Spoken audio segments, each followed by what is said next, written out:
할렐루야.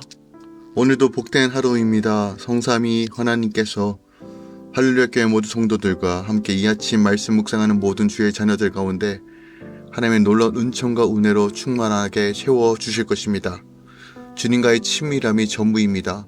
주의 말씀과 성령의 인도하심 따라 오늘도 함께 복된 삶을 살아갑시다. 6월 25일 화요일 아침 예배 성삼위 하나님께 올려드립니다. 오늘 하나님의 말씀은 시편 25편 11절부터 22절까지입니다. 시편 25편 11절부터 22절까지입니다.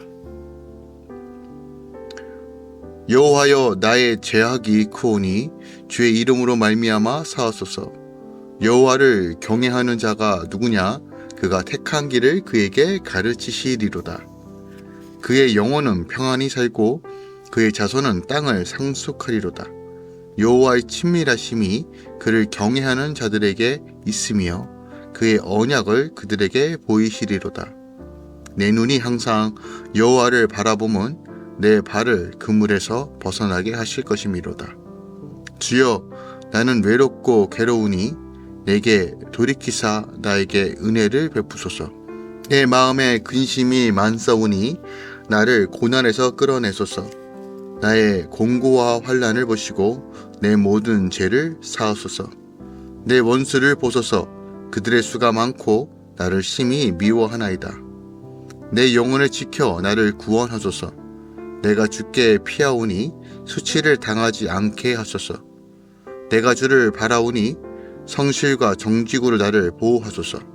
하나님이여, 이스라엘을 그 모든 환난에서 속량하소서.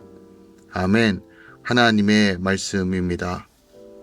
자기 죄를 고백하는 자는 여호와를 경외하게 됩니다. 여호와를 경외하는 자에게 하나님은 그가 택한 길을 가르치셔서 그물에 걸려 넘어지지 않게 하시고 하나님과 동행하는 친밀함을 허락하십니다. 하나님은 공고와 환난 가운데 외롭고 괴로운 영혼에게 피난처가 되어주신다라고 오늘 시편 기자 다윗이 고백하고 있습니다. 오늘 이 고백이 우리의 고백이 되기 원합니다. 어저께 이어서 계속 우린 시편 25편을 묵상하고 있습니다. 환난과 핍박과 어려운 공고 속에서 다윗은 다시 한번 주의 도우심을 구하며 더 나아가 오늘 후반부에서는 바로 자신의 죄를 회개하고 주님께로 온전히 돌이키려 하고 있습니다. 우리가 오늘 본문 말씀을 가지고 더 깊이 묵상하기 원합니다. 12절입니다. 여호와를 경외하는 자가 누구냐? 그가 택한 길을 그에게 가르치시리로다 라고 말합니다. 경외하다라는 것은 공경하며 두려워하다, 그 친밀한 가운데 거한다, 하나님을 하나님으로 섬긴다 라는 것을 우리가 그런 의미로서 이해할 수 있을 것입니다. 오늘 다윗이 시인이 말합니다. 하나님을 경외하는 자가 누구입니까? 라고 묻는 것입니다. 누가 여호와를 경외하는지 알고 싶어서 묻는 것이 아닙니다. 즉 여호와를 경외하는 자는 여호와를 경외하지 않는 자가 누리지 못하는 특권을 누리게 됨을 분명하게 알기 위하여 선언하는 것이에요.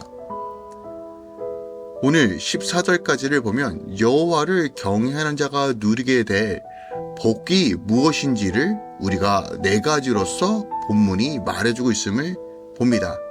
하나님을 경외한다는 것은 하나님을 사랑한다는 거예요. 하나님을 경외한다는 것은 하나님과의 떨어짐을 두려워하는 것이에요. 하나님을 경외한다는 것은 하나님의 관점으로 세상을 바라보는 것이에요.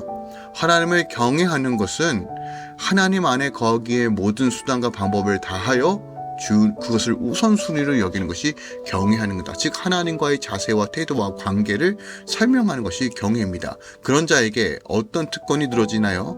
오늘 12절 말씀을 보니까 이렇게 기록하고 있습니다. 하나님께서 그 택한 길을 가르치신다예요. 하나님께서 혼돈으로 가득 찬 이 세상, 무엇인가 분명하게 알아야 되는데 불투명한 이 모든 것들을 우리 미혹하는 이 세상 속에서 실족하지 않도록 길을 갈 수 있도록 인도하시는 그 특권을 누린다는 거예요. 누구에게요? 하나님을 경외하는 자에게. 우리는 정말 바른 길을 가고 싶지만 수많은 선택 속에서도 여전히 내 선택에 의하여 내게 맛보는 결과로 인하여 실망과 낙담을 할 때가 있어요. 이것이 어떻게 보면 우리의 한계이죠. 한 치 앞도 내다보지 못하는 자들입니다. 정말 철저하게 준비하고 철저하게 대비했음에도 불구하고 정말 예상치 못했던 작은 일 때문에 어그러지는 많은 일들을 경험합니다. 그러게 우리는 무엇을 선택해야 할 순간에 오면 어떻게 보면 그 미래에 아직 닥치지도 않은 그 두려움에 쌓이는 것이 일반적인 현상이기도 하죠. 특히 어떻게 보면 한 번 선택이 인생을 좌우할 만한 그런 큰 일을 결정함에 있어서 우리는 불안할 수밖에 없어요. 그런데 오늘 하나님께서 뭐라고 약속하십니까? 오늘 본문을 통해서 하나님을 경외하는 자가 이런 두려움과 불안감이 아니라 그 진리 가운데 담대함으로 나아갈 수 있다. 그 길을 가르쳐 주신다라고 우리에게 말해 주는 것입니다. 이것보다 얼마나 더 놀라운 은혜가 어디 있습니까? 두 번째, 13절에 보면 저의 영혼이 평안히 거하게 된다라고 말합니다. 즉 평안히 살 수 있다는 것, 심령의 평안을 누린다는 것을 뜻하죠. 사람들이 왜 심령의 마음의 평안을 누리지 못하고 요동할까요? 불확실성 때문입니다. 불확실성 때문에 더 큰 소리를 내는 것이고 자기가 두렵기 때문에 더 성질을 내는 것입니다. 인간으로부터 시작되는 모든 지혜, 인간은 모든 것을 할 수 있다는 것은 결국 좋은 미래를 만드는 것처럼 우리를 미혹하고 유혹하지만 그 세계관은 결국 또 다른 염려와 걱정을 만들어냅니다. 왜요? 우리는 불확실하기 때문에 그래요. 그러나 하나님을 경외하는 자에게 이런 삶의 불확실성에 인한 염려가 없다고 말하는 것입니다. 그러니까 하나님께서 그의 삶을 책임져 주시고 우리를 반드시 선한 길로 인도해 주신다라는 것이에요. 여러분, 하나님을 경외할 때 우리 안에 두려움이 깨어지는 것입니다. 담대함이 생기는 것입니다. 우리의 미래는 한치 앞도 모르지만 우리의 전제적인 믿음은 무엇입니까? 주님께서 우리의 인생을 붙들고 계시다는 거예요. 하나님께서 우리에게 안에 선한 길로 인도해 주신다는 거예요. 그러므로 여러분들 하나님을 경외하기를 힘쓰십시오. 세 번째 13절 후반부에 그 자손이 땅을 상속하게 된다라고 말합니다. 어떻게 보면 땅은 이 땅에 속한 물질적인 부를 의미하기도 합니다. 땅은 하나님 나라의 예표를 보여주기도 합니다. 그러므로 자손이 땅을 상속하게 되었다는 것은 어떻게 보면 이 땅에서 누리는 하나님의 은혜를 상징하며 또한 실질적인 물질적인 풍성함도 말해주고 있다는 것을 우리가 기억하기 원합니다. 하나님은 너희들 하나님의 것만 사모하라 라고 말하지 않아요. 땅의 것과 하나님의 것과 땅에 기름진 것을 더하여 주시겠다고 약속하십니다. 먼저 그의 나라와 의를 구하면 내가 이 모든 것들을 더하여 주겠다고 약속하십니다. 즉 이 땅에서도 하나님께서 필요에 따라 공급해 주신다는 거예요. 누구에게요? 하나님을 두려워하고 경외하는 자에게 이것들을 허락해 주신다는 겁니다. 네 번째 14절입니다. 하나님의 친밀함이 함께한다라는 거예요. 여러분, 이 친밀함이란 어떻게 보면 가족과 같이 특별하고도 각별한 관계, 부부 사이의 관계의 그 친밀함입니다. 이러한 친밀한 관계를 갖게 되면 상대방의 모든 것을 알 수 있게 되죠. 하나님을 경외하는 자에게 보세요. 하나님께서 그 친밀함을 더하신다고요. 하나님의 그 모든 것들을 우리에게 계시하여 주신다는 거예요. 알려주신다는 것이에요. 숨김없이 가르쳐 주신다는 겁니다. 이것보다 더 놀라운 은혜는 없습니다. 우리가 이 세상을 살아가면서 창조주의 관점으로 볼 줄 알아야 됩니다. 그런데 누구에게요? 경외하는 자에게 바로 창조주의 의도와 생각을 보여주시다는 거예요. 그러면 세상의 이치가 보이는 것입니다. 그러면 세상의 이치는 공부해갖고 아는 것이 아닙니다. 하나님을 경외할 때 깨달아지는 것입니다. 돈의 흐름도 모든 인생의 희로애락의 모든 법칙들도 하나님을 경외하는 자에게 하나님의 지혜와 계시를 더하여 주셔서 깨닫게 하신다는 것이에요.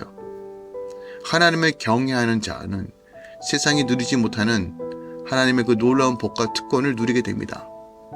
그리고 이것이 복이다라고 말합니다. 이미 하늘에서 이루어지신 뜻이 이 땅 가운데 이루어지면 누리는 방법은 경외입니다. 오늘 할렐루야 교회 모든 성도들의 삶 가운데 이 경외함이 회복되어지고 하나님의 그 친밀함이 회복되어지는 놀라운 은혜가 있기를 예수 그리스도 축원드립니다. 신명기 5장 29절에 너희들의 두 마음을 품지 말아라. 하나님을 경외하라. 그래야지 영원한 복을 받는다라고 말합니다. 여러분, 우리가 이 땅에서 복을 누릴 수 있습니다. 이미 우리 안에 주신 예수 그리스도의 이름으로 복을 누리는 상태지만 그것이 우리 삶의 실제적인 방법으로 활성화되는 방식은 경외입니다. 오늘도 하나님께 경외함으로 나아가십시오. 특별히 14절에 하나님은 당신을 경외하는 자에게 하나님의 뜻을 제시하여 주신다라고 명확하게 말합니다. 언약을 그들에게 보이신다고 말합니다. 여러분, 이것보다 더 값진 건 없습니다.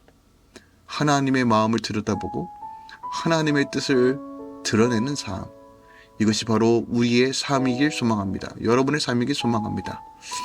오늘도 주님께 순복하고 그 친밀한 가운데 하나님의 안식과 평안과 능력으로 살아내시길 예수 그리스도로 축원드립니다. 기도하겠습니다. 사랑하는 주님, 오늘 하나님을 향한 경외가 무엇인지 살펴봅니다. 다윗은 그 어떤 환경과 상황 속에서도 하나님을 경외하기를 결단합니다. 선택합니다. 그리고 그대로 행합니다. 얼마나 복된지요. 아무것도 없는 그 순간에서도 주님을 경외할 때 길이 열린다는 이 비밀을 깨달은 것처럼 우리 삶 가운데서 믿음으로 발견하며 주님을 신뢰함으로 나아갈 수 있도록 역사하여 주시옵소서. 모든 삶의 걸음걸음마다 지키시고 선하게 채워주시옵소서. 이제는 우리 주 예수 그리스도의 은혜와 우리 하나님 아버지의 놀랍고 지극하신 사랑과 성령 하나님의 교통 충만 역사하심이 이제부터 영원까지 함께 계시길 간절히 축원하옵나이다. 아멘.